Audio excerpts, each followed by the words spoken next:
Kumusta? Ako ay natutuwa at naparito ka.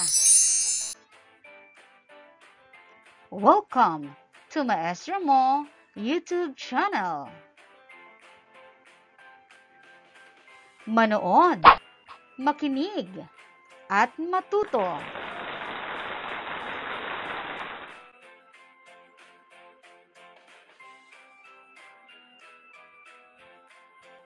Ang asignatura natin ngayon ay Mathematics para sa ikalawang baitang.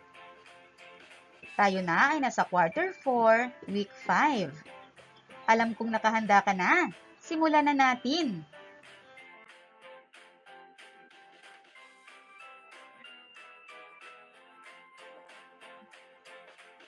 Kasanayan.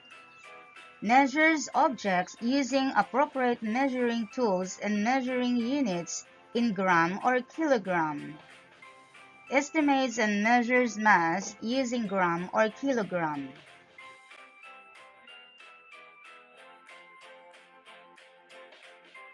Bago tayo magpatuloy, sagutan mo muna ang paunang pagsubok.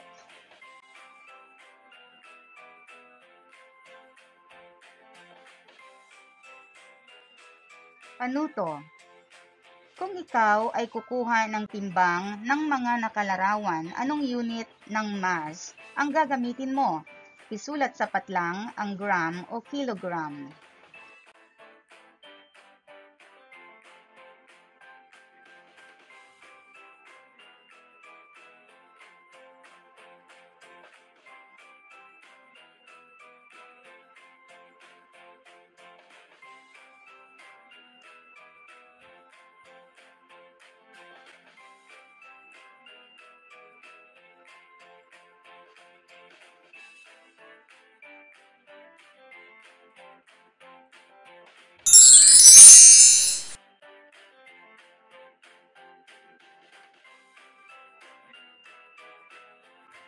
Panuto.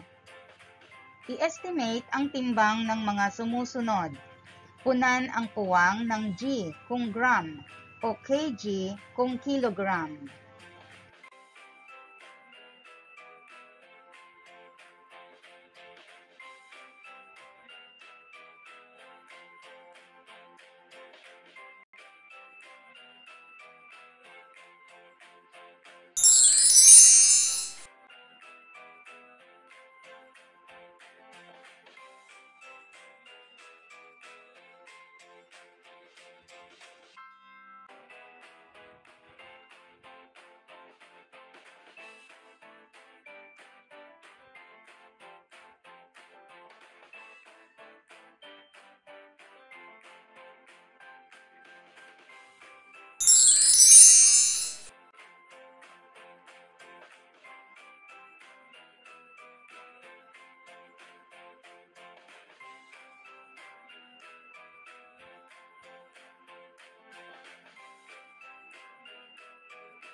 At para naman sa ating baliktanaw, sagutan ang mga sumusunod.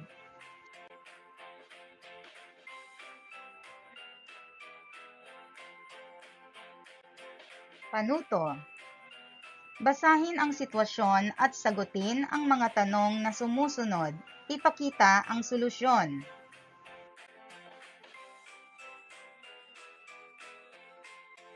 Number 1. Si Ana ay may 75 cm na pulang laso, 35 cm na berdeng laso at 15 cm na dilaw na laso. Ilang sentimetro ng laso mayroon lahat si Ana?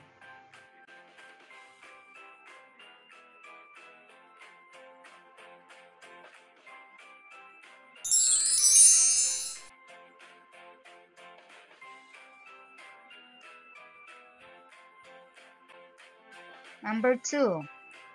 Si Peter ay may taas na 95 cm, habang si Shine naman ay may 110 cm na taas. Gaano kataas si Shine kaysa kay Peter?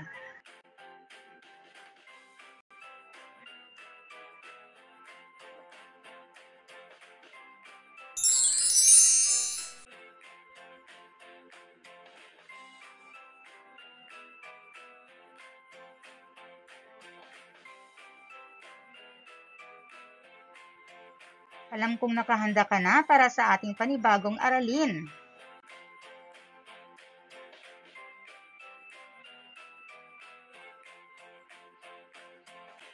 Tingnan ang larawan. Ikaw ba ay nakapunta na sa ganitong lugar?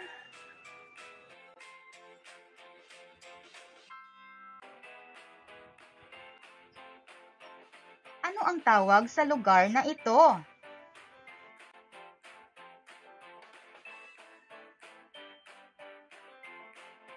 Tama ka. Ito ay isang palengke.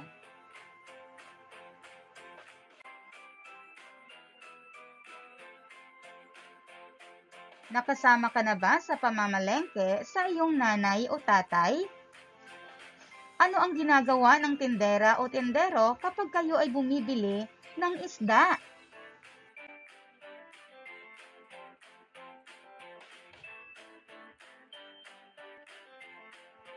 Sa pagbili ninyo ng isda, paano ito tinitimbang? Magaling! Sila ay gumagamit ng kiluhan.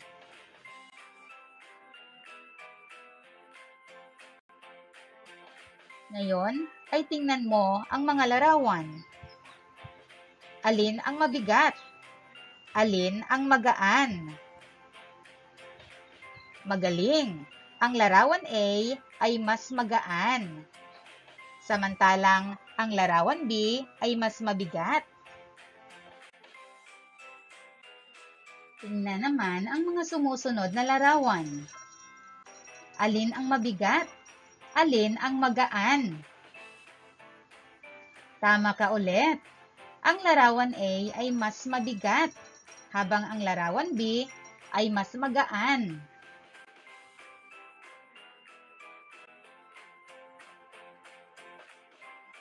Tingnan ang mga larawan. Nakakita na ba kayo ng mga bagay na ganito?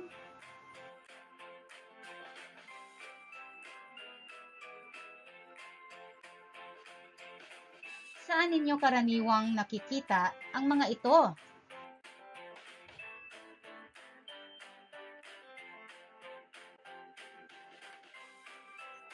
Ano ang mga itinitimbang dito?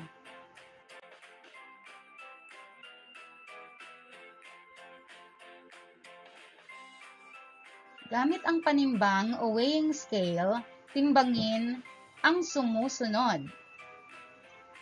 100 grams ng bigas at 1 kilogram ng bigas.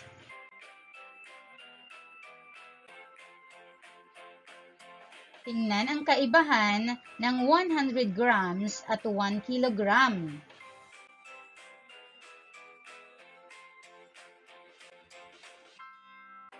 Gamit ang panimbang o weighing scale, timbangin ang sumusunod.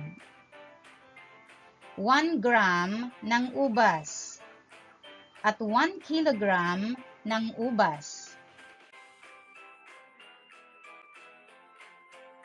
Tingnan ang kaibahan ng 1 gram at 1 kilogram.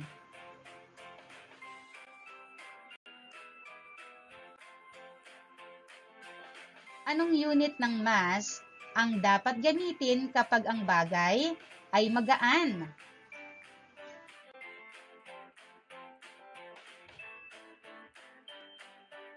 Magaling! Kapag ang tinitimbang ay magaan, ang unit ng mass na gagamitin ay gram.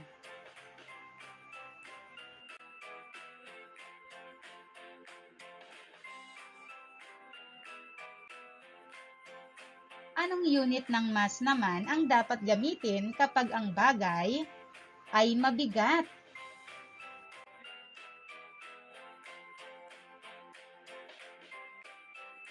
Magaling! Kapag ang tinitimbang naman ay mabigat, ang unit ng mass na gagamitin ay kilogram.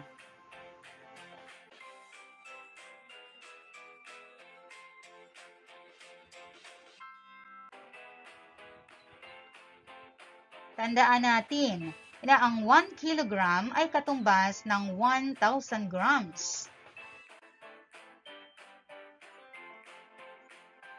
Kung kaya, ang kilogram ang ginagamit na unit sa pagtimbang ng mabibigat na bagay at gram naman para sa magagaan na bagay. Ngayon ay sagutan ang mga nakahandang mga gawain para sa iyo.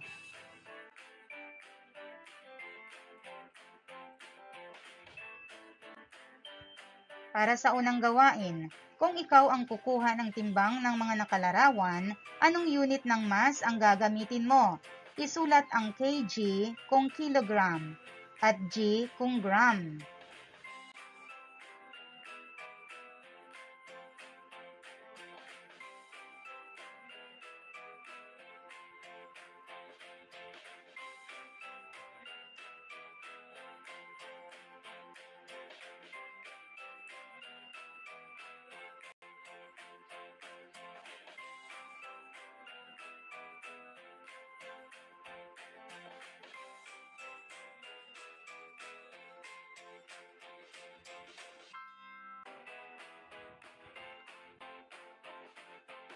Para naman sa ikalawang gawain, ilan kaya ang timbang ng sumusunod?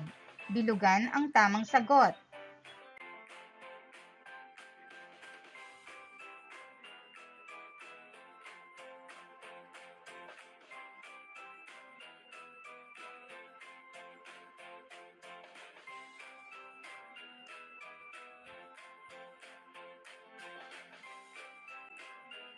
Narito ang mga dapat tandaan.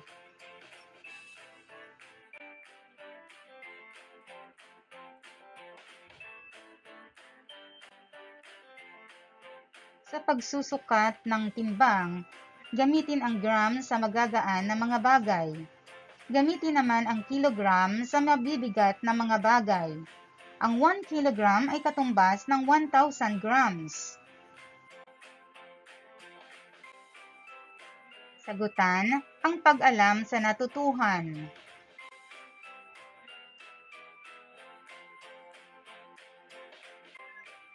Panuto. I-estimate ang timbang ng mga sumusunod. Punan ang patlang ng g kung gram at kg naman kung kilogram.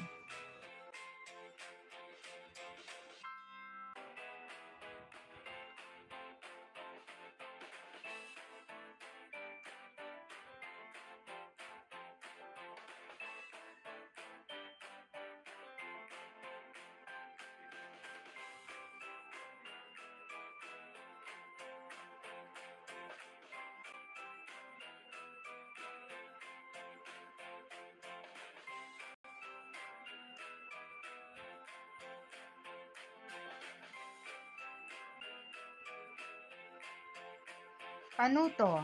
Anong unit ng mass ang gagamitin mo sa pagkuha ng timbang ng mga sumusunod? Isulat ang kg kung kilogram at g kung gram naman.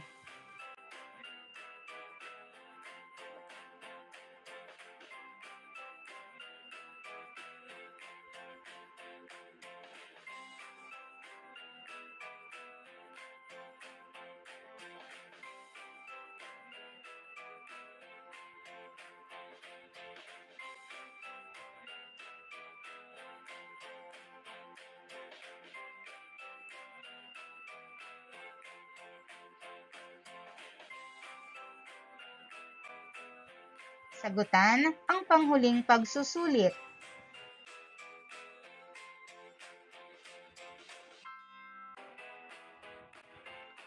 Panuto. Kung ikaw ay kukuha ng timbang ng mga nakalarawan, anong unit ng mass ang gagamitin mo? Isulat sa patlang ang gram o kilogram.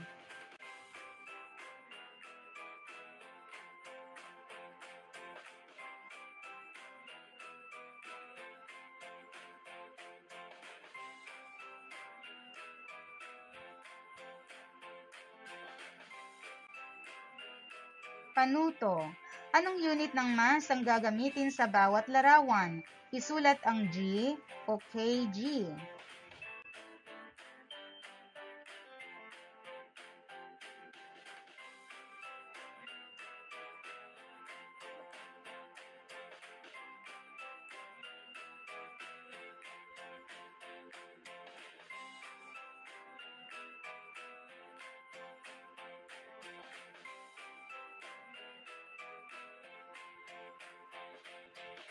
Sagutan ang pagninilay.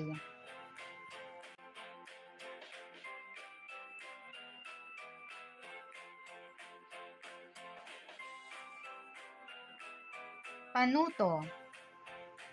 Tumingin sa bahay ng 5 bagay na maaaring timbangin. Isulat ito sa table kasama ang estimated mass ng bawat isa. Kung mayroong weighing scale, subukang timbangin ito at tingnan kung gaano kakagaling mag-estimate.